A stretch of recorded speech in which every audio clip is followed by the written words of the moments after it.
I'm adopted, and my biological mother was 17, and so was my biological father.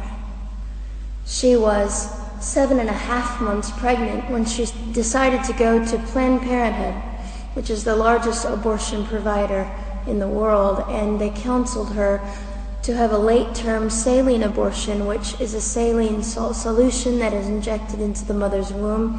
The baby gulps that solution, it burns the baby inside and out, and then she is to deliver a dead baby within 24 hours. And to everyone's great shock and surprise, I didn't arrive dead but alive on April the 6th, 1977, in a Los Angeles County abortion clinic.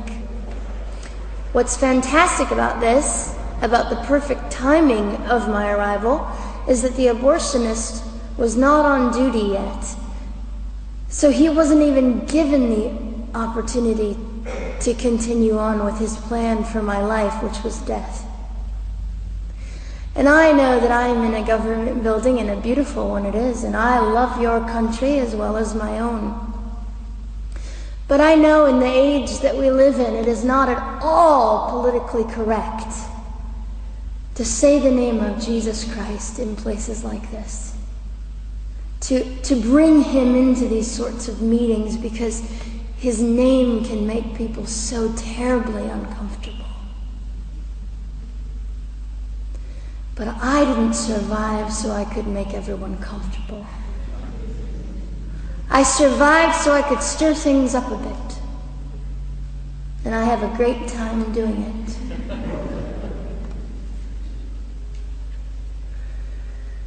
And so I was delivered alive, as I've already said, after 18 hours. I should be blind, I should be burned, I should be dead. And yet I'm not. You know what is fantastic vindication is the fact that the abortionist had to sign my birth certificate. So I know who he is. And it also says, for any skeptic listening, on my medical records, born during saline abortion. Ha! They didn't win. I've done some research on the man that performed the abortion on me. And his clinics are the largest chain of clinics in the United States of America, and they gross $70 million a year. I read a quote from him at some point several years ago, and he said, "I have aborted over 1 million babies, and I consider it my passion." I tell you these things because, listen, ladies and gentlemen, we are in an interesting battle, whether we realize it or not, in this world. It is a battle between life and death. What side are you on?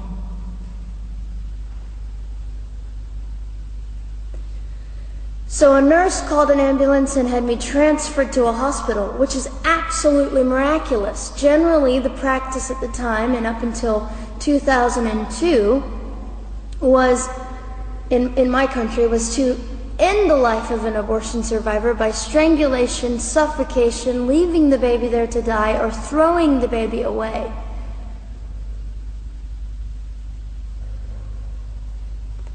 But on August the 5th, 2002, my extraordinary President Bush signed into law the Born Alive Infants Protection Act to prevent that from occurring anymore.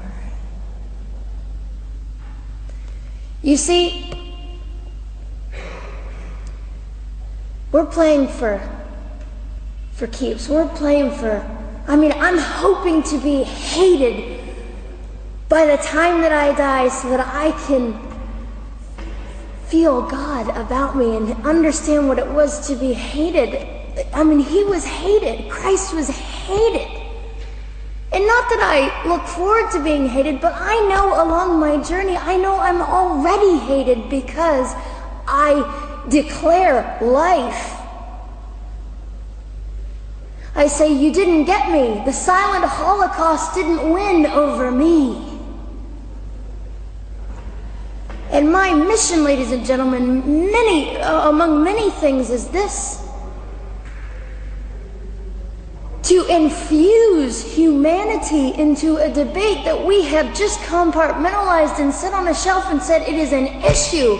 We have removed our emotions. We are becoming harder. Do you really want that?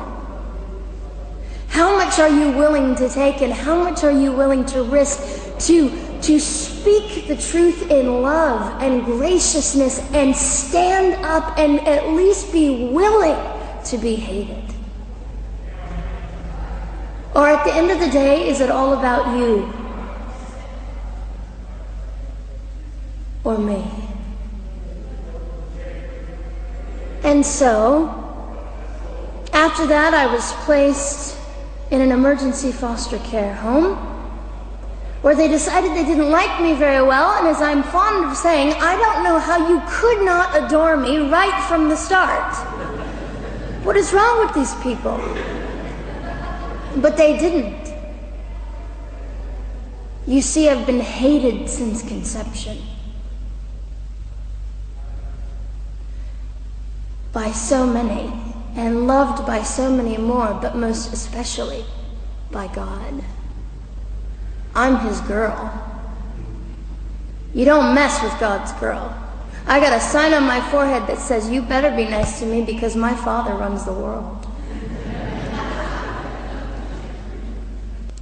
So after I was placed in the mean home, I was taken out of the mean home and placed into another home, a beautiful home, Penny's home. And she said by this time I was 17 months old, 32 pounds of dead weight, and diagnosed with what I considered to be the gift of cerebral palsy, which was caused directly by the lack of oxygen to my brain while I was trying to survive.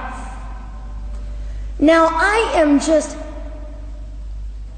compelled to say this. If abortion is merely about women's rights, ladies and gentlemen, then what were mine? There was not a radical feminist standing up and yelling about how my rights were being violated that day. In fact, my life was being snuffed out in the name of women's rights. And ladies and gentlemen, I would not have cerebral palsy